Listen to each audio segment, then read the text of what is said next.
Greetings, everyone, and a warm welcome to Intersections, where our aspiration is to dissolve boundaries between profit and purpose, between East and West, inner and outer, science and spirituality, all kinds of boundaries, in order to allow us to discover our fullest potential as individuals and communities at large. Today, it is my distinct pleasure to have in our midst Ingrid Fetell Lee, who will speak to us about a topic very close to my heart, very close to your heart, and that is the topic of joy. Ingrid has been a designer, but she's also been a foundational researcher and an author on this topic of joy. Her work has revealed the hidden influence of our surroundings on our emotional life and our well-being.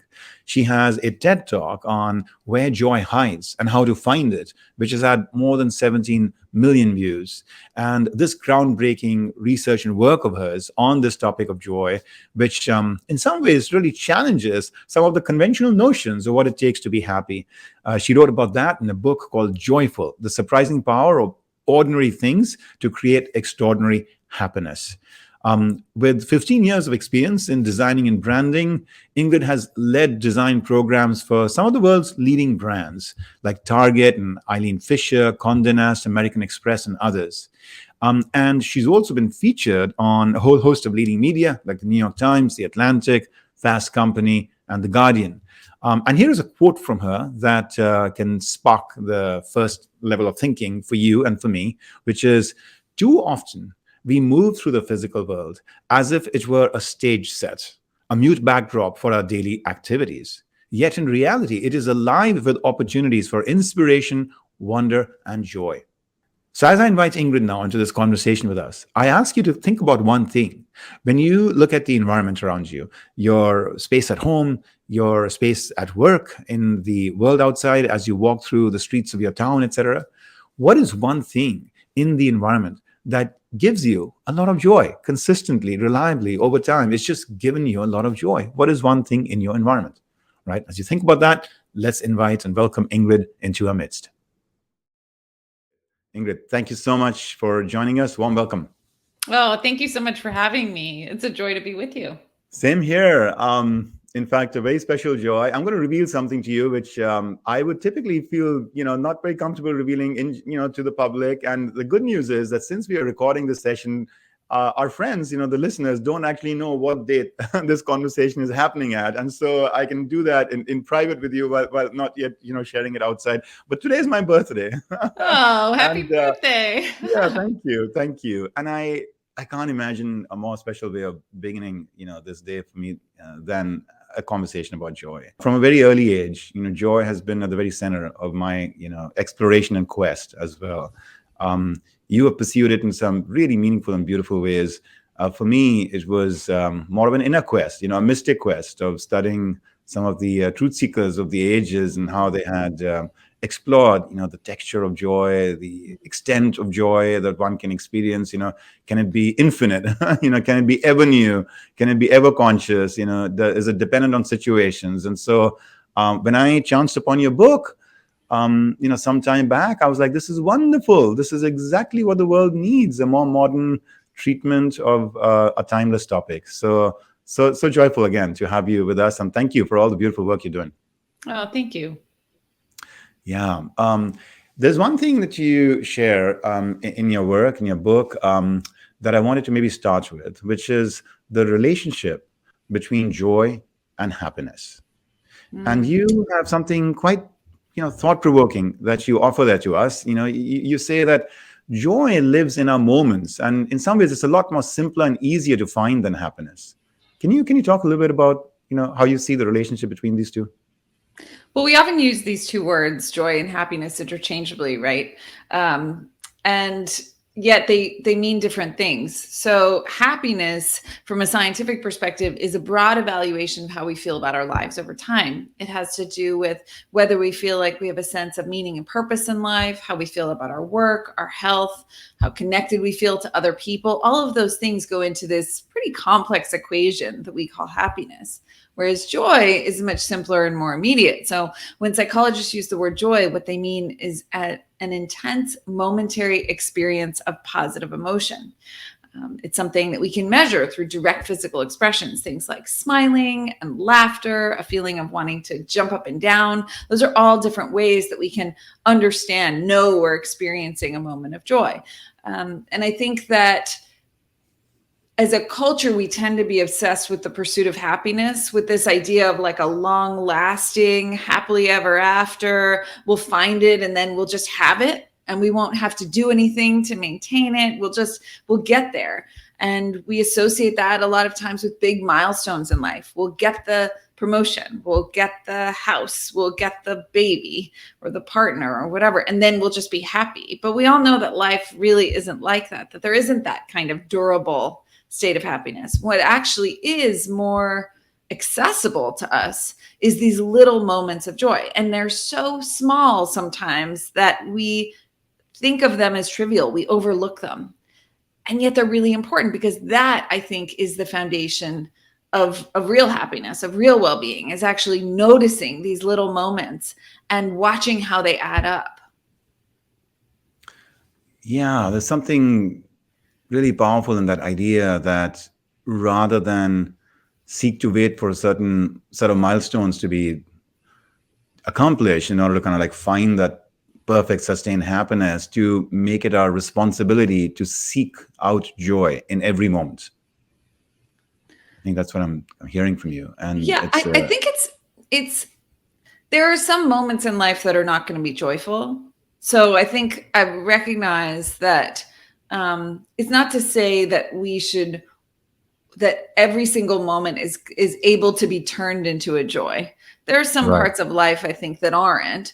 But I think that in any given day, we can find moments of joy. And even in difficult times, I think, the pandemic has really brought this to light, that a lot of the factors I mentioned that go into happiness have been challenged for a lot of people. Health, a sense of connectedness, a sense of meaning in our work, right? We're all reevaluating our relationship to work. That's all happening right now. And so there are a lot of things that make it hard to be happy right now.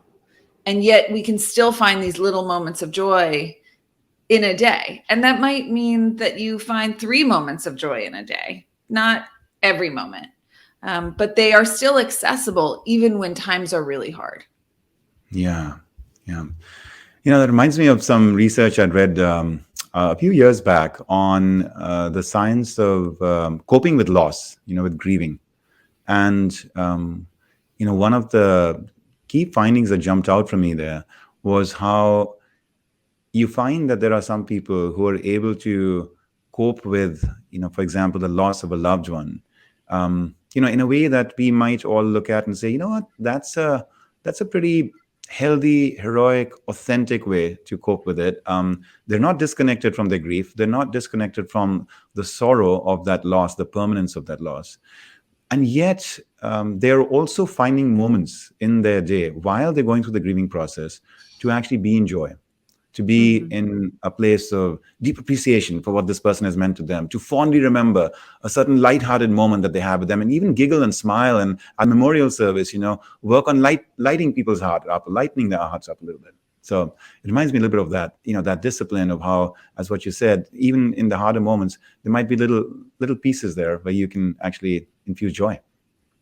I think that's right. And actually, I think the research shows that when you allow those little moments of joy into your process of grieving or mourning, it actually makes you more resilient. That taking time to experience those little moments of joy, people who do that are more likely to recover from the traumatic event or from the loss, and feel a sense of perspective, feel a sense of, health and well-being after, as opposed to being fully weighed down and unable to move past the tragedy. That's beautiful. One of the things I do in my class is have my students share some aspect of the personal journey. And I'm just sparked with something here, because one of the students shared the story about how he said, when I was growing up, I was once on a train with my father and we were going somewhere, and late night I wanted to go to the bathroom. And so I left the carriage and I went to the bathroom, and then I came back and I lay down with him and I slept. And the next morning I heard his voice, booming in the corridors, in the carriage, like looking for me. And then I woke up and realized I'm sleeping next to the wrong man in the dark. I'd come and just like gone to sleep next to the wrong man. And he woke up as well, startled. And then my father is going from, cabin to cabin, and he actually comes to our cabin, sees me and this man there. And then he says, I'll never forget the look on this man's face, on my father's face. He said it was a mixture of relief in finding his son, at the same time, a sense of like consternation and anger at like, who is this guy? Why is he sleeping next to him? And a sense of just hilarity and just like comedic relief, because like he just realized like, yes, this is what my son did. He just went to the bathroom and just came back and did something really silly. And he says, each time, remember that moment just brings a smile to my face. And he said, my father passed away a few years later, but I want to share the story with you all because I want to invite you to curate and, really take to heart these sweet moments that you have with your loved ones, so that from time to time, when you really miss them, it'll bring a tear to your eye, but it can also bring like a smile to your face. So, they are so bittersweet, many of those moments, right? But I think it's the height of our joy that will determine the depths of our sorrow and vice versa. And so our ability to feel that sorrow means that we really loved, that we were really in it. And so I think that's right, that, if we can take these moments now to think of these delightful experiences, these little moments that might seem so fleeting as not to matter, and really capture them and soak them in, it will mean that we'll feel greater loss later. But it will, I think, have been worth it, because we will have really, truly felt our joy. Wow, what a powerful, paradoxical but powerful point you're making. Beautiful point. Yeah, thank you. Ingrid, so let's think about this quest now that you're inviting people to take to find those pockets and those moments of joy.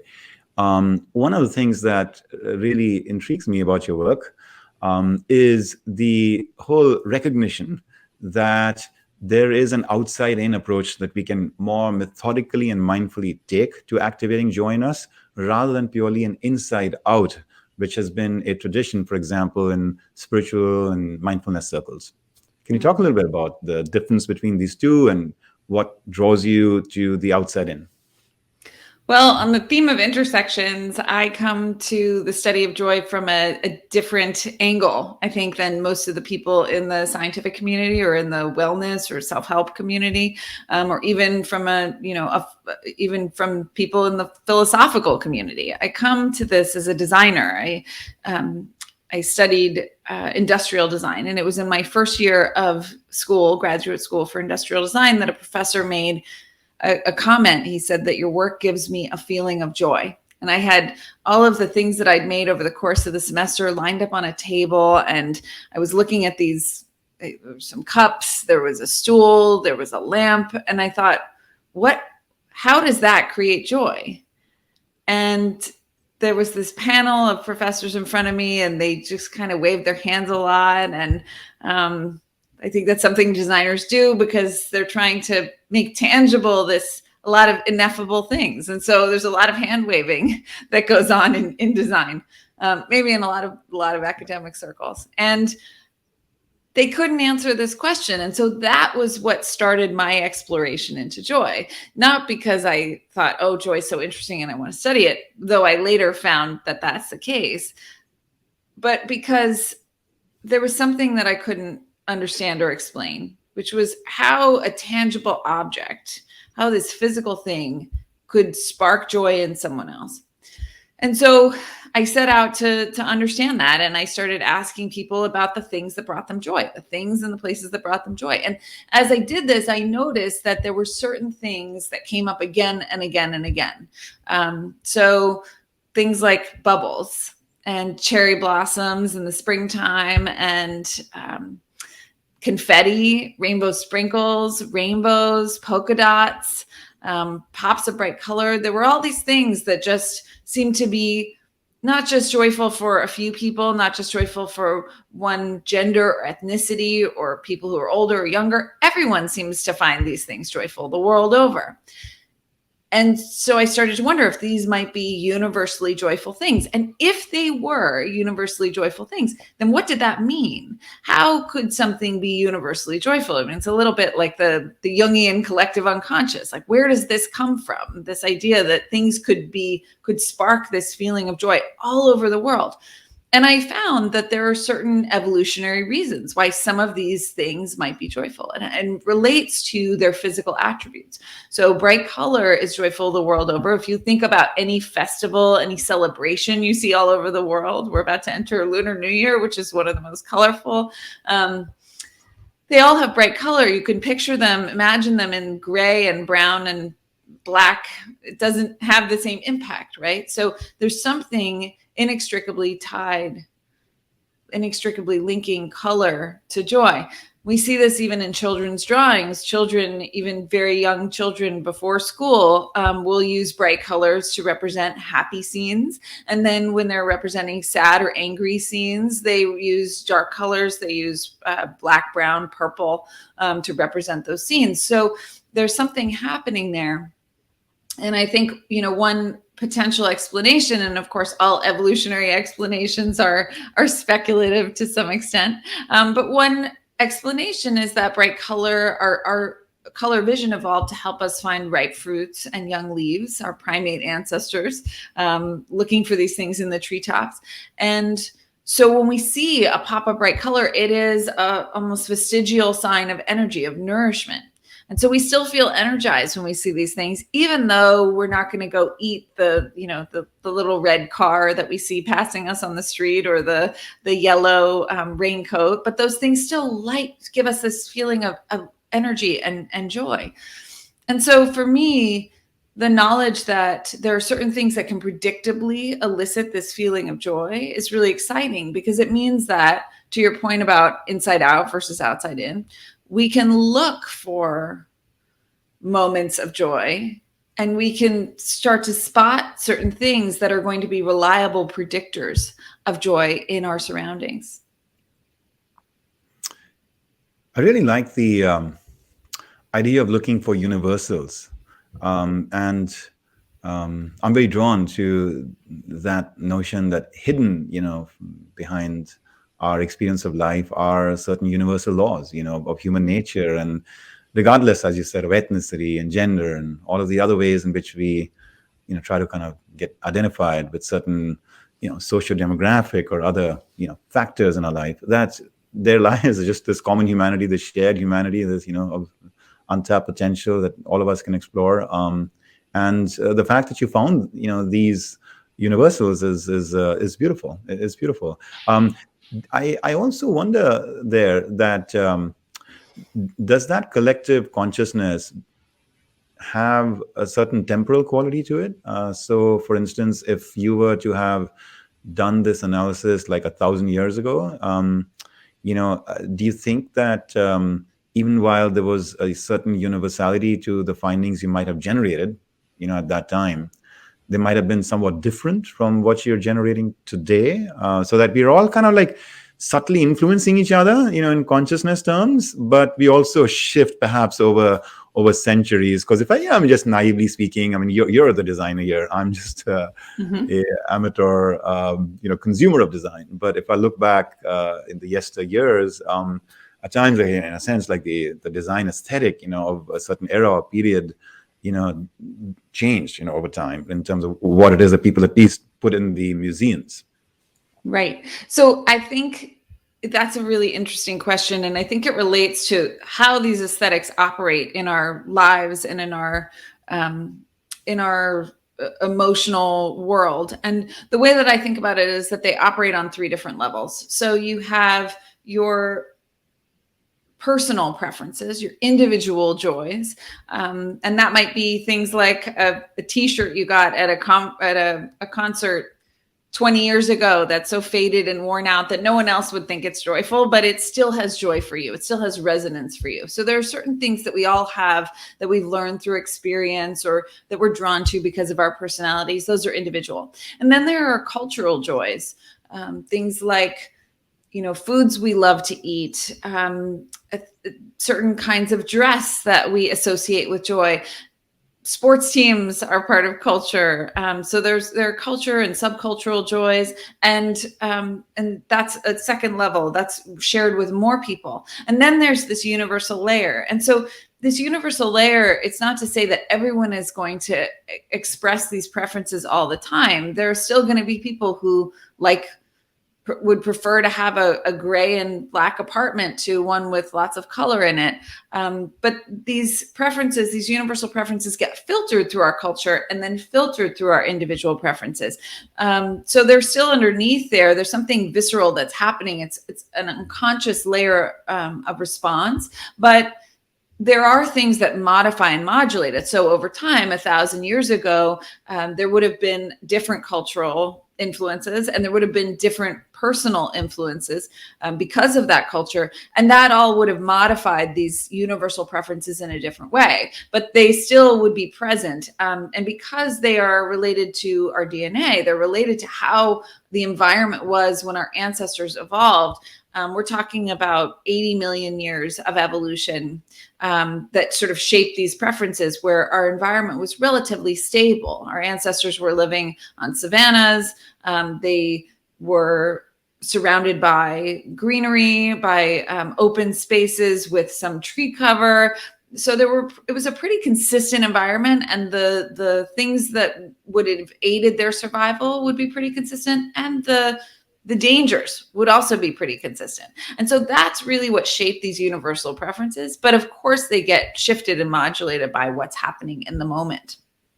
Yeah, that's a nice structure to give it. I'm finding that very, very helpful. The individual and personal, the cultural, and then the universal, and how the universal gets re-expressed in much more unique ways for different people and cultures over time. I like that. Thank you. So there's one more thing I would add to that. Just one more thing I would add to that, which has to do with your point about design aesthetics and how design aesthetics change over time. And I think it's really important to note that design aesthetics don't usually reflect these universal preferences. I see. Which is wild. They often reflect ideologies of the time, political ideologies, religious ideologies. I would say that the design that is present in public space, private space is a little bit different because it's generally not as controlled by architects. It's more designed by people and their needs. But public space is very much dictated by power and who has power and what they want to achieve with that power. And so I think that if we look at whether it's 1,000 years ago or now, the kinds of buildings that get built, I don't think most of them reflect real human, deep human needs, and certainly not human emotional needs. Yeah, or maybe, Ingrid, if I were to build on your point, the emotion that they're serving is not necessarily joy. In other words, for sure, those in power and those who had the resources to build these structures may have wanted to evoke something in us, which was emotional, but probably not joy in some of these contexts with some of the paintings, And, I think that's right. I think that's right. Yeah. Okay, wonderful. Actually, there's such a wealth of insight and possibilities to each of these aspects of our conversation. We could just spend all the time on this, and yet I feel drawn to pulling us forward because there's so much more to the story. So in that spirit, there is this really beautiful idea that you have offered up, and I'm going to quote you here. You say, if we can say that we have universal rights to life and liberty, health and safety, and that these are worth fighting for, then I also think we need to consider a universal right to joy. Let's talk about that. What is it that prompts you to feel that joy is so perhaps like innate in the human condition that we can see it almost as a right in all circumstances? Well, if you think about what joy evolved for, because our emotions are evolved responses. Joy evolved, we have 6 primary emotions. I think it got broadened to 7 over time, but generally speaking, we're considered to have 6 primary emotions. Let's see if I can get them all. It's anger, sadness, disgust, fear, surprise, and joy. Joy is the only positive one in that set of basic emotions that are consistent the world over. Surprise can be positive or negative, but joy is the only consistently positive emotion. Joy evolved to signal to us that we are moving in the direction of things that are likely to increase our potential to thrive, to flourish. So when I see those plants behind you, I see lushness, I see life. It gives me a feeling of joy. And that tells me that I'm moving towards something that might be helpful, might be sustaining for me as an organism. So to say that the baseline goal of existence is survival, and that's all we expect people to be entitled to, has implications for how we construct our society. It says that people who are poor or who are vulnerable in some ways, really all they should expect is just to survive. That's enough. And to me, that's not enough. I don't think that is what the human condition is here for. And so to say that, I think it's very unfair to say that people who don't have certain resources or abilities should just aim to survive. And so I think that if joy is the sign of thriving, and we all have a right to thrive, because that's what we're here for, then I think we do have a universal right to joy. And then if that's the case, it changes how we look at the way that we design our systems, the way that we design for example, our public housing.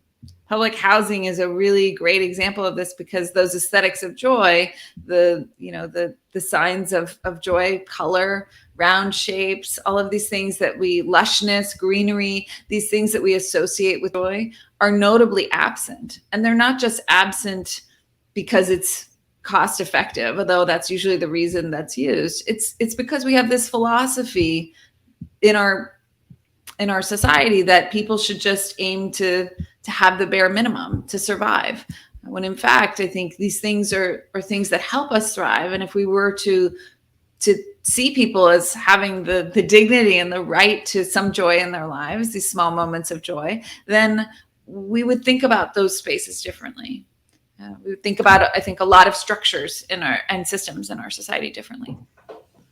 Folks, Ingrid's TED Talk is wonderful. In a very, very short offering from her, you get to see some really vivid imagery around these ideas, Ingrid, that you're talking about, both of like hospitals, just very, just very unjoyful at times, corporate, kind of office designs, housing projects, and beyond. It seems to me that maybe the world in the recent past has just assumed a certain like monolithicness, if that's a word, to how we need to show up, in certain circumstances. If you're, living a life of a certain amount of struggle, or if you're in the hospital and really facing some kind of like serious health issue, or if you're in the office where you have to do serious work, then what's the role of joy there? There's no role of joy there. So maybe we don't really need to think about,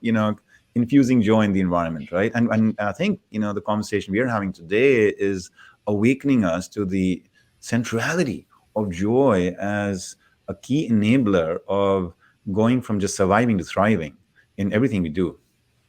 Yes. And I think that if you believe that joy is an extra in life, which is how we condition people to see it, right? It's central to childhood, but then as we get older, joy gets moved to the side and work takes center stage. We separate out work and joy. Joy is supposed to happen after work and on the weekends. We separate out, we're supposed to grow up and not be too joyful or colorful in the way that we dress. So if we view joy as this extra, and I think even more dangerously, if we view joy as a reward, as something we earn and we have to earn it, then it's very easy to look at people who are in vulnerable positions in society and say, well, did they earn it? And it's really funny how our model of emotions is tied to our political philosophy, this pull yourself up by the bootstraps, which I think I read recently is actually an impossibility. The whole point of that phrase was that it's actually literally impossible to pull yourself up by your bootstraps. That's how it was originally intended, and we've taken it to become this value of hard work and individual virtue and all these things. If that's our model, then we look at people who don't have certain things and we say, oh, they didn't earn joy, so how could they deserve joy? And we look at people who earn lots of money and we say, well, they can do what they want because they earned it. And so joy, along with resources, gets incredibly unequally distributed. And we don't have a basis for having a problem with it, because our fundamental model is that joy is something that has to be earned. And undoing that begins with an unlearning for ourselves. We have to disentangle joy from virtue. And we have to say that people who are, and from money. And so we have to say that joy isn't something we earn. It's something we are inherently entitled to as living human beings. When we do that, we have to say that, okay, that homeless guy over there is entitled to as much joy as I am. And you know what? That nurse who's been working hours and hours and hours taking care of COVID patients, who seems so virtuous and she also deserves the same amount of joy. She doesn't deserve any more joy because she works so hard and contributes to society. Joy is not tied to our contribution to society. It is tied to our inherent worth as human beings. That is a really hard lesson in a society that tells you that you are worth what your work is and what your output is and what your contribution is. It's really hard. I'm still working on it. I'm still just discovering this, but it's hard. That was so eloquent, so heartfelt, and so important to hear. I loved it. I'm going to go back and listen to it again. One of the individuals I admire a lot is Mother Teresa, and I was watching a film on her, a documentary film, so real footage of Mother Teresa. And one thing that struck me after 90 minutes of watching her and her sisters in action was that the predominant emotions that you see on their faces and their reactions and their everyday moments are two. One is love, and guess what the other one is? Joy. It was fascinating. Here they are in the midst of a fair amount of pain and suffering, right? Serving the dying and the destitute and the diseased and just people in all kinds of state of struggle. And yet, while they're holding those little emaciated, babies at times, or little children, almost skeletal at times in their bodily profile because of the malnourishment and all of that, they're just pouring love, but they're also experiencing the joy of service, taking joy in, the magical eyes of this baby, or just the, the touch and the holding, of this soul, in the hands and all that. And it was a revelation, I think, both for me and my students, where I've shared this movie with them, to recognize the fact that you don't, give up that right to joy just because, you're in that state of struggle, or you're seeking to help people in that state of struggle. And I have a quote from her, actually, where she says, the people we serve, they do not need to see your sullen face. Their life is already enough of a struggle. And so, she was really always encouraging people to enter that space with love, a sense of service, but also with joy. It's powerful to hear that and to reflect on that, because I think we bring, it's almost like we feel that it's wrong to be so joyful when others are suffering. And yet that doesn't make their lives any better. Yeah. No one's life is improved by denying yourself joy. Yeah. And so showing up with that joy and the basic joy of connection. And I think too, there's something about, one of the things that has been so challenging about the pandemic is the distance. And I think we often underrate the importance of just physical contact, the physical contact we have with people, the physical contact we have with the objects around us. And the pandemic really brought that to light, that the loss of sensory input from just being able to get out and be among other people and be in public places and see different things, the loss of touch, the loss of hugs, the loss of all of that, holding babies.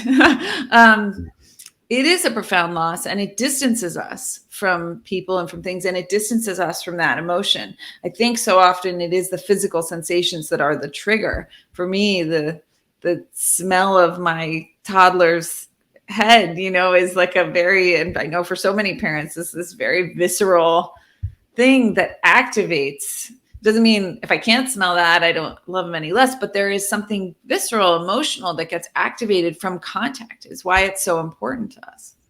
Yeah, that's beautiful. It's beautiful. And I agree with you about the touch and the holding and the physical presence and connectivity as being such a natural source of joy. And congratulations on the toddler. I think you were telling me before the podcast recording that this is your first, your one child.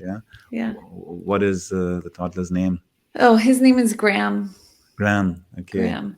Yeah. Oh, how wonderful. Well, I want to thank Graham for allowing us a little access to his mommy for this period of time to allow us to have this conversation. I'm curious about something that you build so richly in your book, and that is what you call the aesthetics of joy. And you talk about how the power of the aesthetics of joy is that they speak directly to our unconscious minds, bringing out the best in us without our ever being aware of it. Talk to us a little bit, if you can, about what are these aesthetics of joy. So I talked about how these universally joyful things that we see around, things like rainbow sprinkles and confetti and elements of nature, that these things are not, it's not the things themselves that bring us joy, it's their physical attributes, it's their sensorial attributes. And in design, we use the term aesthetics to describe those sensorial attributes. Often when we use the word aesthetics, we're talking about vision, because that is our dominant sense. But you can also have movements that influence aesthetics, scents, sounds, textures, that can all be part of aesthetics. And so I identified 10 of these aesthetics of joy, and they are reliably related to certain kinds of feelings of joy. So bright color and light are associated with energy. So that's one of the aesthetics of joy. Another one is round shapes. Round shapes are associated with play and childhood. There's research that shows that when we see round shapes, it actually calms a part of the brain that is activated when we see sharp angles. It's called the amygdala, and it's associated with fear and anxiety. So if we're if we're in a spiky room or surrounded by angular furniture, that part of the brain is going to be more active, even though we won't realize it. It's just happening unconsciously. Whereas when we look at curves and circles, it calms the mind, sets us at ease. Fluid curves have also been associated with creativity, increased creativity and open-mindedness. So these aesthetics of joy are influencing us without our even realizing it. Another one is harmony, which has to do with symmetry and balance and repetition, pattern, like the pattern behind me. That's an expression of harmony. One interesting study at the University of Chicago showed that students were asked to take a math test, and then they looked at pictures of angular objects and not angular objects, sorry.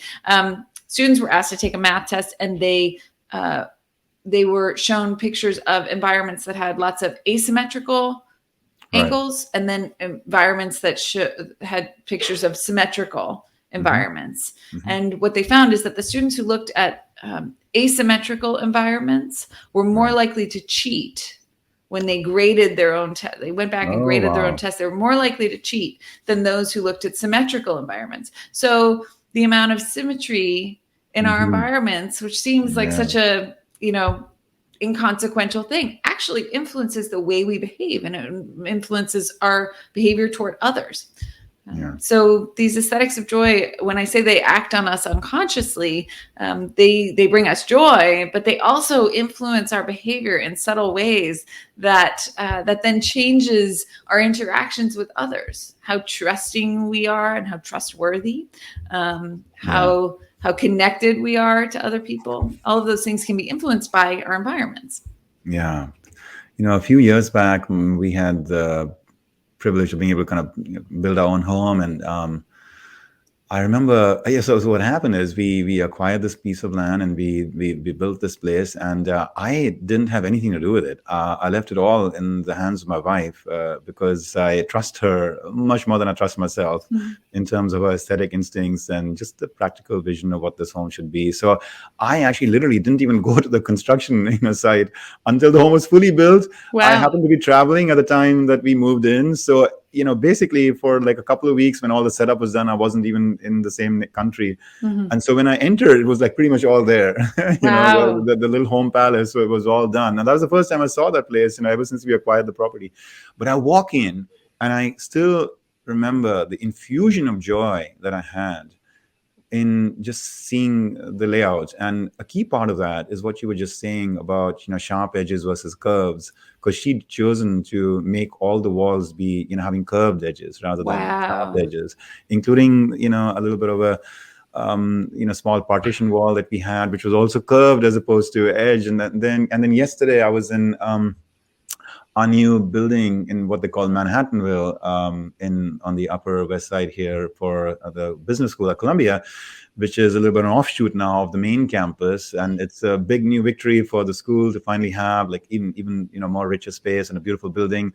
But again, I noticed that we got into the elevator and one of the students observed, he says, "Look, Professor, round curves rather than sharp edges to the elevator." Wow. So hopefully this consciousness is starting to percolate, into our times. I mean, it's fascinating, right? Like, it's what you're doing is, as I see it, Ingrid, is that you're kind of like a being from a higher age, on this topic of joy, and you are awakening us, to like these ground, laws and realities that have always existed, but somehow we weren't paying attention to. And you're just kind of in a very fine-tuned way, becoming aware of it, discovering these ideas, and then offering them up to us so that we also become aware of it and start practicing that. And I think, that's kind of really the history of, evolution of humanity, is that like at some point we just awaken to things which were always there in the physical world and in a human-to-human exchange, but somehow we had just awoken to the higher laws.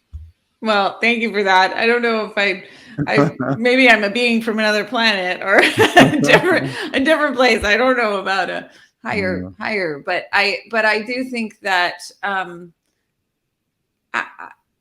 it is interesting to me how obvious these things seem. A lot of people are like, well, that's obvious, and it is obvious, and yet we don't do it.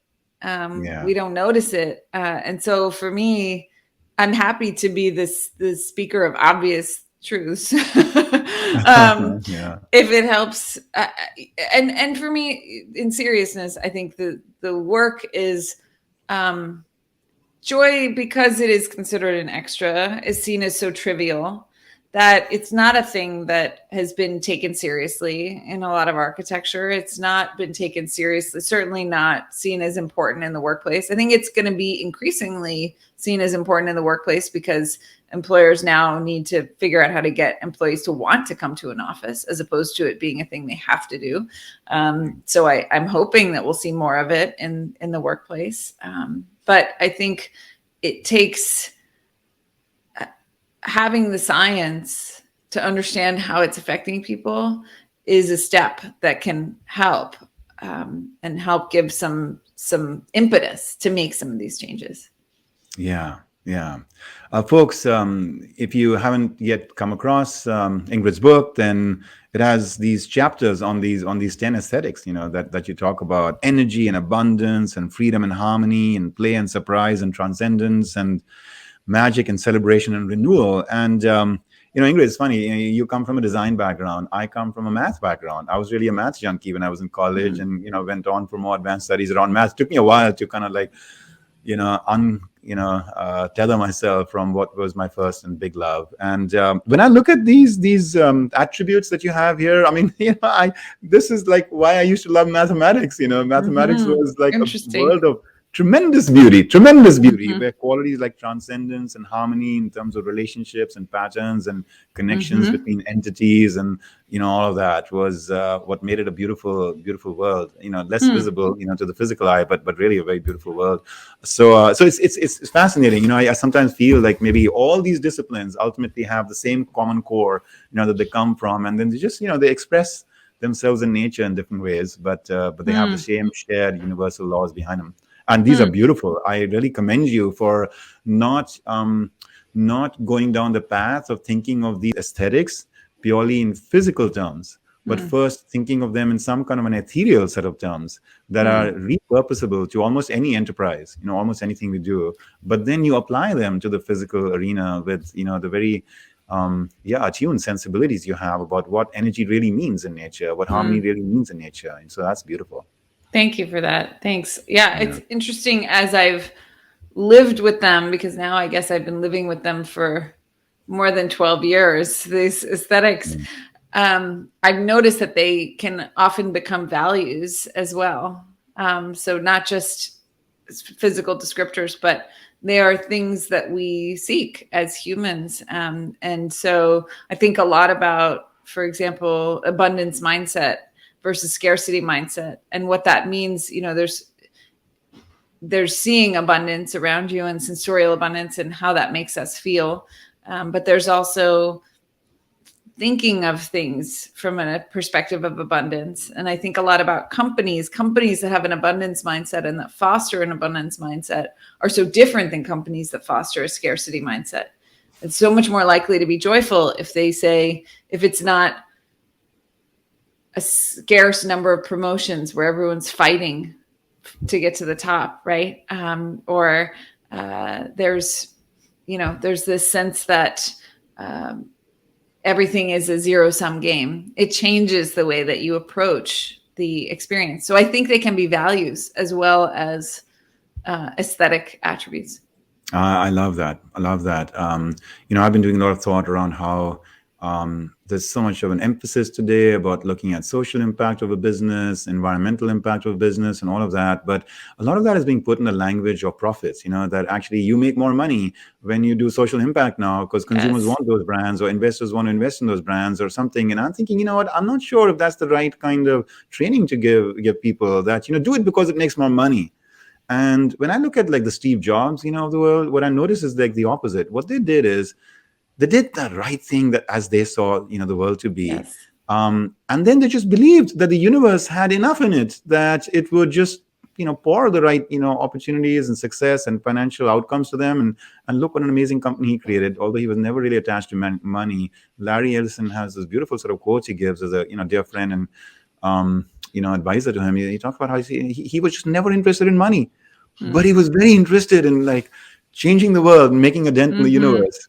And now you've got the most, valuable company in the world created on the basis of that. So I love this idea of abundance and just switching your thinking around a little bit. Right. Yeah. So beautiful. I want to, I realize we just have a few minutes to go. I want to highlight an important, I think, lesson that I'm learning from your work, which is that while you do really recommend the careful design of spaces and the engagement, with the environment that we're living in, correct me if I'm wrong, but I'm not seeing you prescribe these to be necessarily very, big budget kind of investments. I'm seeing you talk about these as some very, very simple and small adjustments that we can make very mindfully to our spaces, whether they're at home or in the office or beyond, that can spark that joy. And so it's a very universal kind of opportunity that any or all of us have in any situation we're in. Again, please, talk more about, whether. I think that's right. I mean, I'm talking about paint. I'm talking about plants. It's things that are not, these things do not have to be costly. They're things that anyone can do. And I think instead of attaching it to the objects and saying you need to buy this sofa or this coffee table, can turn the crafting of your environment into a really creative and generative act. If you wanted to bring more circles into your space, how could you do it? Well, you could do it with lamps. You could paint them. You could draw them. You could cut them out of paper, or put decals on your own. There's so many different ways you can achieve this, and it doesn't have to be an expensive or time-consuming endeavor to create a little bit more joy in your surroundings. You probably have a lot of the things already in your home, in your space, in your office to do some of these things. And it's really just about pulling them out of closets and putting them on display. Yeah. How beautiful. My favorite, an exemplar of what you have been, educating us on is Gaudi in Barcelona, and all his beautiful work, of the homes he designed, the Park Güell he designed, and all that. I have no doubt that you have, awareness and, appreciation for that as well. But tell me how you feel about Gaudi. And I want to ask you, you've got some beautiful examples in your book of how this is playing out, in the real world. It may not be as publicly, out there, but if you look and you find, and you've done a wonderful job of that, you'll see these pockets of, really exemplary expression, right, of this joyful spirit in the conscious design of public spaces and private spaces and things. So Gaudi is my favorite, but I've come to know of some other, beautiful examples through you. Who's your favorite? All of those. Oh, well, I love Gaudi. And actually, I think it's interesting. A lot of people think that the root of the word gaudy is from Gaudi, but in fact, it comes from the Latin gaudere, which means to rejoice. So for something to be gaudy, for something to be a little bit over the top, is synonymous with to make joyful. And so I think sometimes, that sense of abundance, we hold ourselves back because we think it won't be tasteful. But in fact, it is associated in a very basic way in the English language with joy. Favorite creators of joy. The one who just popped to mind for me was Yayoi Kusama. I think she is she is someone who, she's an artist, and but her public art, I think, is always about this sense of abundance, this creating of abundance. Whether it's an object like a pumpkin that she inserts into the space, or these rooms she creates with dots where children and people can just move them all around and create these joyous environments. So for me, she would be one near the top. Yeah. Wonderful. Yeah. Thank you for that. I also want to commend you and highlight to our listeners that while we have been emphasizing a lot of the visual aspect, of joy stimulus, you have so much more that you've talked about, as well as other small little ornaments, things that we can do and engage in our workplace and in our homes to bring more joy. And we've started to document some of those, by the way, because I've actually collaborated with my wife to say that this year one of our goals for our Mentora Institute is going to be to bring a more conscious expression of joy into our interactions and things. And so, in addition to space related and print related, you also talk about language oriented ways to not just create more of that sensibility of joy, certain like small events that one can do around celebration and appreciation and beyond, and just certain just like exercises and discipline of the mind as well. Mm-hmm. And this is just my way of highlighting to our audience that there's a lot more to this than meets the eye in the confines of the conversation we've had. But kudos for looking at this very powerful quest for joy through all these different lenses. Oh, well, thank you for that. Yeah. And to bring this all to culmination, I want to go back to a point I made at the very beginning of this as to how much joy I got from just discovering your work and discovering your book, and how it relates to a quest that has been very core to me from a very early age. In fact, in India, where I grew up, one of the names or definitions of God is what they call Sat Chit Anand, which means infinite avenue joy. And I just fell in love with that, when I first encountered that. And so that's been, at the very core of like my purpose in life is to explore and understand and pursue, that idea that a fusion with the state of ever new, ever conscious, infinite bliss, or joy is, in fact, a right that all of us have as human beings. And my spiritual teacher, Yogananda, he has this quote that I want to offer up to you as my little gift, from today, which is, he says, this joy is not an abstract quality of the mind. It is a conscious, self-born, self-expressed quality of the spirit. Beautiful. Yeah. I was very happy to see you also mention something almost similar, where you talked about how, this joy is always part of who we are. It's something that we just need to activate and express. And so perhaps the last little maybe message that I want to invite you to offer up to everyone today is that, as you've said, you've so thoughtfully highlighted, we're living through a challenging time in human history. And there is a fair amount of struggle that so many have faced, and others have had to just support those who have been in struggle. At a time like this, is there a role for joy? And when we think about the mental health and other challenges that we are facing as a society, is one of the pathways to help alleviating that a pathway that is the pursuit of joy? I think absolutely. I think we have to be careful that we're not doing it in a forced way, right? This idea of toxic positivity, where we force ourselves to be happy, or we don't allow others to experience sadness.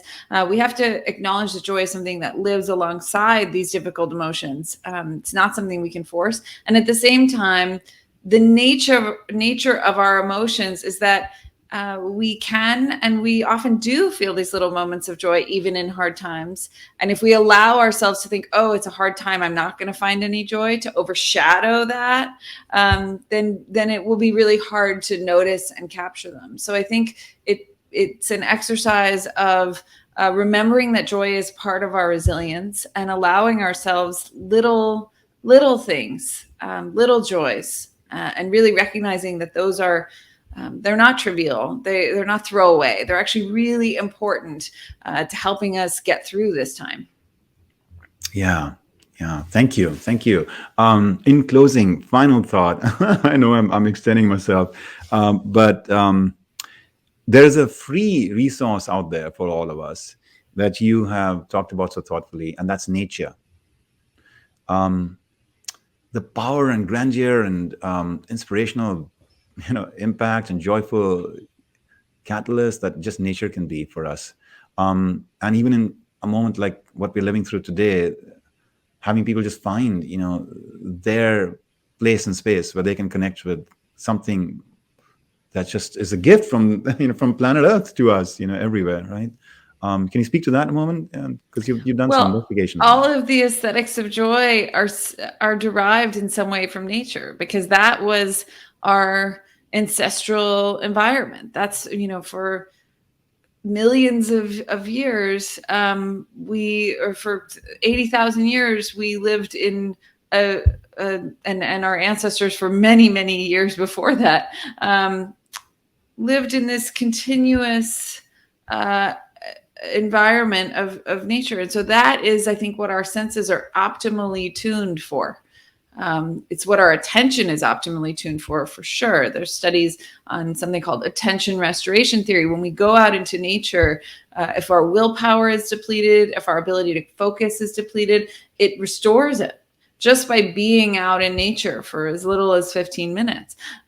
So we know that there's a biological relationship between nature and our minds, because they evolved in such close touch. And so things like birdsong, that's an easy way to bring it in. If you have a brown thumb and you aren't able to keep such lush and gorgeous plants alive, or you worry about your ability to do that, birdsong is another way, or nature sounds, because it brings in that they've been shown to relieve pain and improve focus in different situations. So there are lots of ways to bring, even if you don't live near nature and it's harder to get access to it, there's always some form of it that you can access that can bring you a little joy and a little peace.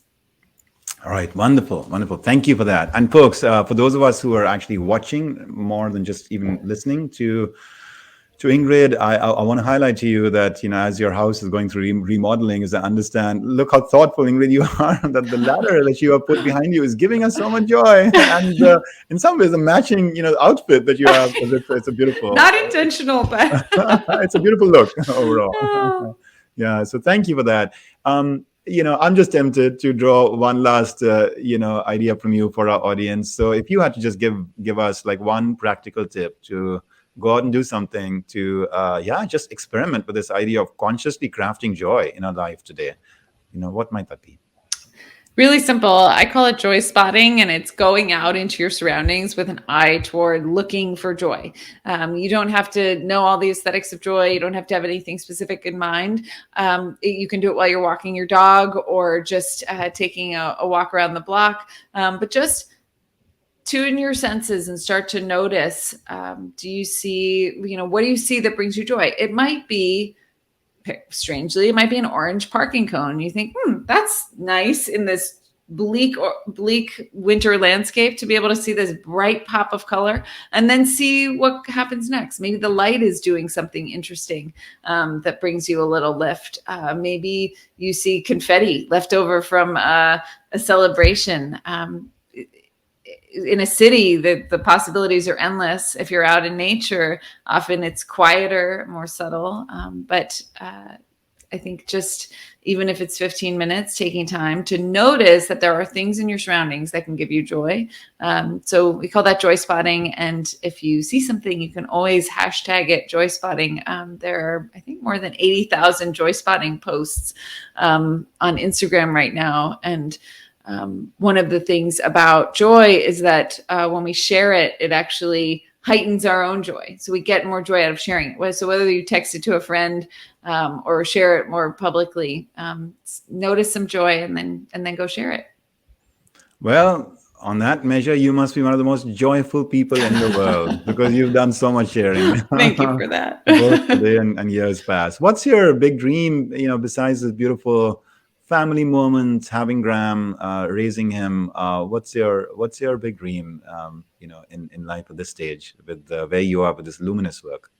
Oh, thank you for that. I think for me, it's about helping more people become aware of the fact that joy is accessible to them. I think as I've worked with people around this and spoken to people and had conversations with readers, I think it's so, and especially creative people, I think there's a lot of work to undo, whether that's in our environment or in ourselves, to undo this idea that we unconsciously don't believe we deserve joy. We don't believe that certain others deserve joy. I think that is the big work. And that's what I'm focused on now. And there's an individual piece to that, helping individuals unlearn their own biases around joy. And then there's a societal piece around that. So for me, it's the most joy I get is when other creatives take this work and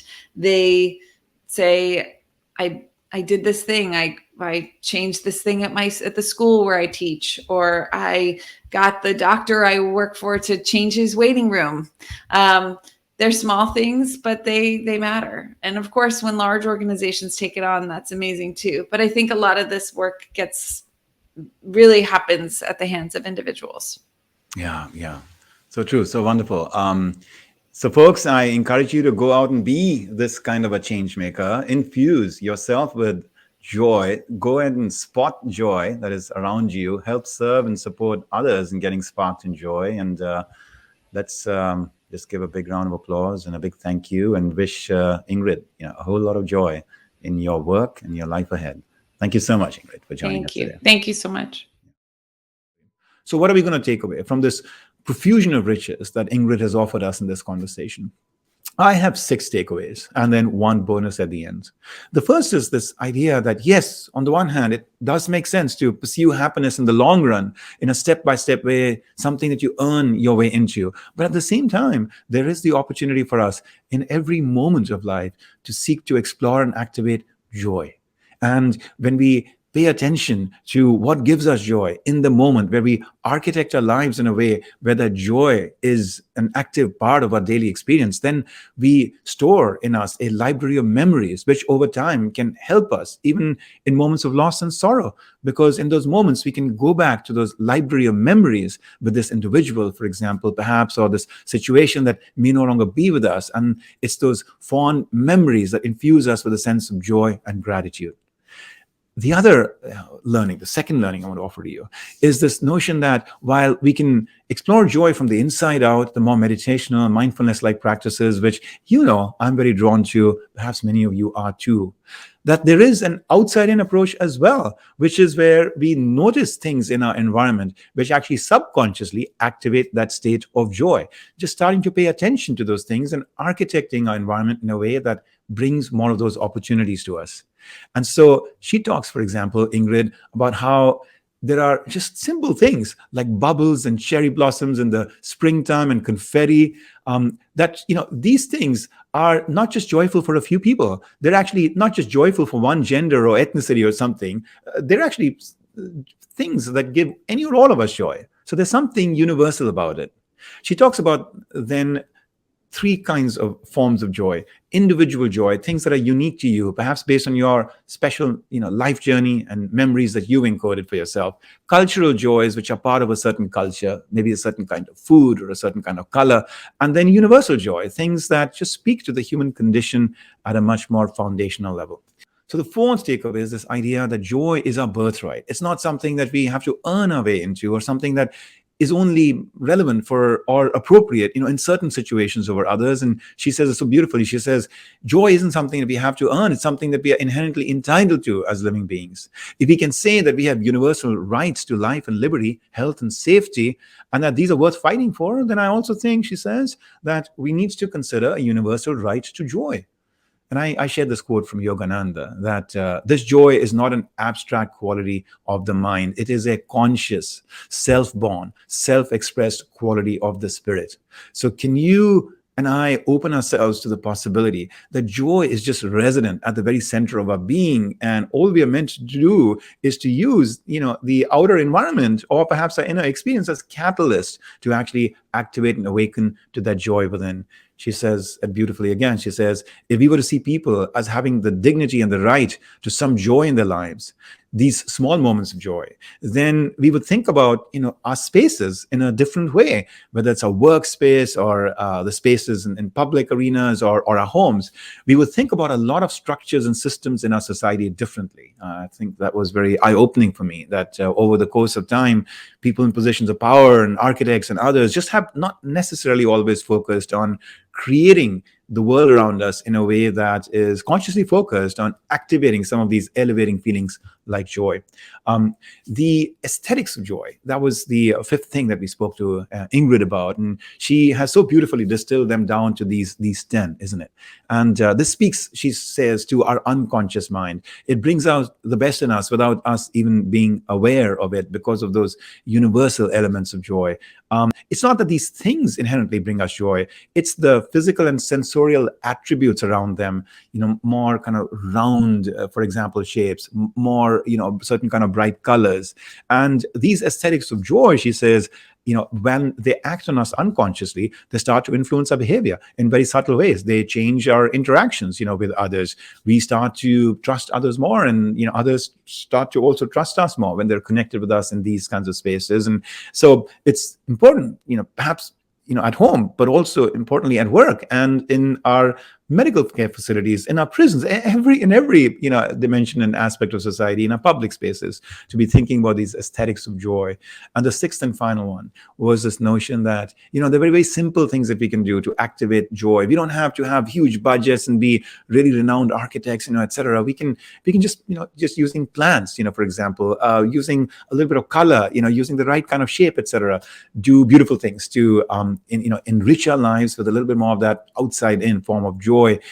We spoke there about nature and just finding yourself in nature, connecting with nature as just one of those things which just the human being is wired in moments like that to activate that state of joy. And then the bonus insight was this thing that Ingrid shared at the end, this notion of joy spotting, which is like, go out for a walk today. And as you're just interacting with the environment, just observe for yourself, what are the things that you experience? An individual walking with their dog and just seeing that dog be just such a loving mate to that individual. Perhaps just something as simple as that gives you joy spotting. Thank you. I hope it has been a meaningful journey for you, and I wish you a very joyful day ahead.